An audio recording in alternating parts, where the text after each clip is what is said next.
Hello guys, आज हम question करने वाले हैं एज टॉपिक के। तो फर्स्ट क्वेश्चन हमारे पास में है, रहीम की वर्तमान आयु उसकी पुत्री सविता की वर्तमान आयु से 5 गुना है। अब से 7 वर्ष बाद रहीम की आयु सविता की आयु से 3 गुना होगी। रहीम की वर्तमान आयु वर्ष में ज्ञात करनी है।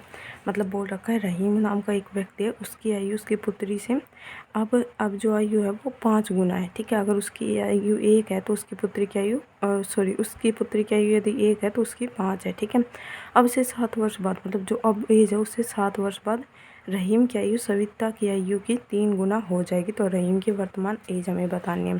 ठीक है, देखो ये बोल रखा है, ये रहीम है, ये उसकी पुत्री सविता है। उसकी वर्तमान आयु क्या है? सविता की 5 गुना है। ठीक है, ये क्या है? वर्तमान में है। ठीक है, और अब से 7 वर्ष बाद, मतलब कि 7 वर्ष बाद, ठीक है, ये कितनी हो जाएगी? इसकी 3 गुना हो जाएगी। ठीक है, इसे हम ऑप्शन से भी कर सकते हैं और क्रॉस मेथड भी लगा सकते हैं। ठीक है, लेकिन हमारे पास में ऑप्शन से डायरेक्ट दे रखा है तो ऑप्शन से अप्लाई करके देख लेंगे। हमारे पास में जो भी एज आएगी वो 5 का मल्टीपल आएगी। अब देखो यहाँ पे हर कोई ऑप्शन 5 का मल्टीपल है। अगर मैं यहाँ पे 45 रखती हूँ 5 की वैल्यू, तो यहाँ पे कितनी आ जाएगी? 45 इज़ द वैल्यू ऑफ 5, तो 1 की वैल्यू आ जाएगी हमारे पास में 9 आ जाएगी। मतलब इसकी एज 45 है तो इसकी आ जाएगी 9। अब देखो 7 वर्ष बाद, क्या 7 वर्ष बाद इसकी कितनी होगी? 52, और इसकी हो जाएगी 16। क्या ये 3 और 1 के अनुपात में है? नहीं, 16 3 48 होता है, लेकिन ये नहीं जा रही। इसके बाद में अगला ऑप्शन बी रख के देखते हैं। अगर ये 35 है तो इसकी 7 हो जाएगी, और ये 12 वर्ष बाद में इसकी कितनी हो जाएगी? 42, और इसकी कितनी हो जाएगी? 14 हो जाएगी। क्या ये 3 और 1 के अनुपात में? 14 एकम 14, 14 42। तो मतलब उसकी वर्तमान एज कितनी है? 35 वर्ष है। ठीक है, ऑप्शन नंबर बी हो जाएगा राइट आंसर। क्वेश्चन नंबर 2, रहीम और आशीष की वर्तमान आयु का अनुपात 5:7 है। 12 वर्ष पहले उनकी आयु का अनुपात 1:2 था, तो अब से 5 वर्ष बाद रहीम की आयु क्या होगी? मतलब बोल रखा है रहीम और आशीष नाम के कोई 2 व्यक्ति हैं, उनकी आयु का अनुपात 5:7 है। 12 वर्ष बाद उनकी आयु का अनुपात 1:2 हो जाता है, तो 5 वर्ष बाद रहीम की आयु कितनी है? ठीक है, तो इसे भी हम बाई ऑप्शन कर सकते हैं। रहीम और ये है आशीष, इनकी वर्तमान आयु का अनुपात है 5 और 7, और 12 वर्ष पहले, मतलब कि 12 वर्ष जो इनकी वर्तमान आयु है इससे 12 वर्ष पहले इनकी आयु का अनुपात दे रखा है 1:2 है। तो 5 वर्ष बाद हमें सुधीर की आयु बतानी है। रहीम बोल रही थी, सुधीर है, सॉरी। ठीक है, तो ये इसकी आयु बतानी है। ठीक, तो इसे ऑप्शन हमारे पास में पहला ऑप्शन दे रखा है 20, तो जो भी हमारे पास में क्वेश्चन होगा वो किसका मल्टीपल होगा? सुधीर की निकालनी है तो 5 का मल्टीपल होगा। तो 20 रख के देखते हैं, तो ये कितनी आ जाएगी? 5 चौक ये आ जाएगी 20, और ये 5 7 35 इसकी आ जाएगी। और 12 वर्ष पहले इसकी आयु कितनी थी? 12 वर्ष पहले इसकी 8 थी, और इसकी 12 वर्ष पहले कितनी थी? लेकिन ये यहाँ पे गलती हो गई, यहाँ पे 20 की वैल्यू है वो कितनी दे रखी हमारे पास है? 5। ठीक है, तो मतलब ये इसकी 4 गुना होगी, तो 7 की भी 4 गुना होगी ना। 7 चौक 28 होगी इसकी एज। ठीक है, तो इससे 12 वर्ष पहले ही कितनी होगी? इसमें से 12 माइनस कर देंगे, 16 हो जाएगी। और देखो ये 12 वर्ष पहले की एज है दोनों का, और ये 1 और 2 के अनुपात में। क्वेश्चन में भी हमारे पास में यही बोल रखा है। तो इसकी सुधीर की वर्तमान आयु कितनी हो जाएगी? 20, लेकिन 5 वर्ष बाद पूछे तो कितनी हो जाएगी? 25 हो जाएगी। ऑप्शन नंबर हमारा बी हो जाएगा राइट आंसर। क्वेश्चन नंबर 3, यदि ज्ञानेश और अरविंद की आयु का अनुपात 6:5 है, यदि उनकी आयु का योग 55 वर्ष है, तो अब से 7 वर्ष बाद उनकी आयु का अनुपात क्या होगा? 2 व्यक्ति दे रखे हैं, एक का नाम ज्ञानेश और एक का अरविंद है। उनकी आयु का अनुपात 6:5 दे रखा है, लेकिन उनका योग दे रखा है 55 वर्ष। तो अब से 7 वर्ष बाद उनकी आयु का अनुपात बताना है। ठीक है, तो जो हमारे पास में अनुपात में दे रखा है ज्ञानेश का, और ये और ज्ञानेश और अरविंद का 6:5, और इनका सम कितना दे रखा है? 55। तो हम इसको रेशियो दे रखा है, रेशियो से इस कैलकुलेट कर लेंगे। इनका रेशियो का सम कितना होगा? 11, तो ये आ जाएगा 5। तो मतलब कि 5 से मल्टीप्लाई कर देंगे तो इसकी ओरिजिनल एज आ जाएगी 6 5 30 आ जाएगी, और 5 5 25।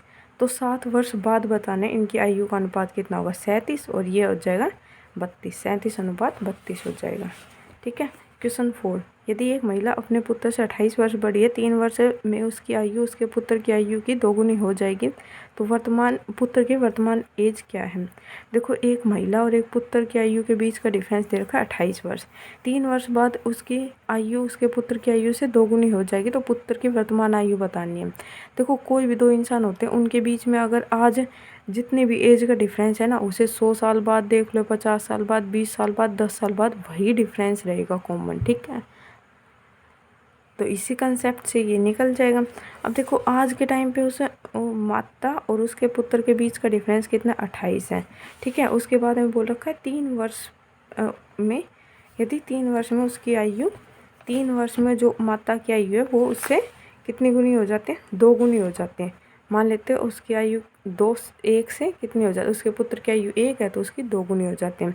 अब यहाँ पे इन दोनों के बीच का डिफरेंस कितना, 28, लेकिन अनुपात से निकाल लेंगे तो अनुपात में डिफरेंस कितने का है, 1 का।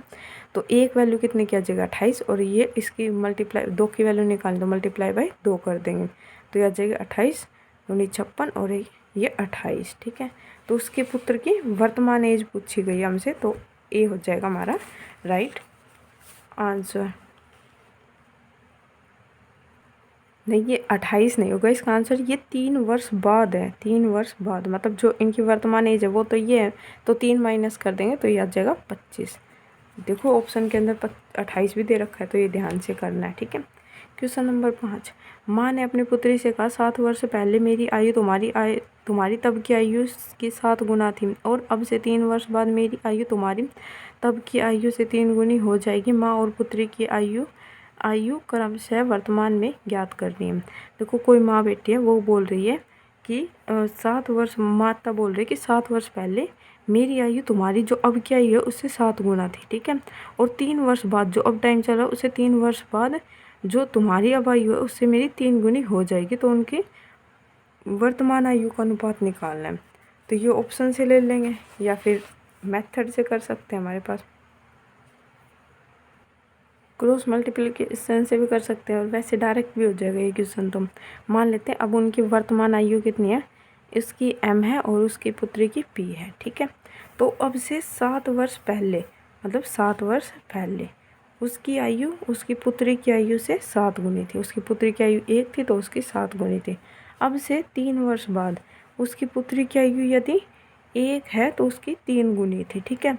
तो देखो, यहाँ पे डिफरेंस मैंने बताया सेम रहता है हर जगह पे, लेकिन यहाँ पे डिफरेंस कितने का है, 6 साल का है उन दोनों की एज के बीच में, और यहाँ पे डिफरेंस कितने का है, 2 साल का। तो सबसे पहला काम होता है हमारे पास में डिफरेंस को सेम बनाना, तो हमें 6 और 2 को सेम बनाना है। तो इस वाली टर्म को मल्टीप्लाई 3 से कर देंगे, तो ये 3 की जगह कितना हो जाएगा, 9, और यहाँ पे कितना हो जाएगा, 3, ठीक है।